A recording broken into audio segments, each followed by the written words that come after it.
about the constant rule. It says that if f of x is equal to c, where c is a constant, then f prime of x or its derivative is just equal to 0.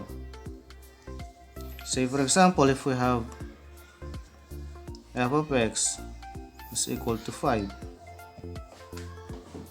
then because 5 is a constant, then its derivative, denoted by f prime of x, is just equal to 0. Another, if we have f of x is equal, let's say, square root of 2, then f prime of x is just equal to 0. Or if f of x is equal to 2 pi, then f prime of x is equal to 0.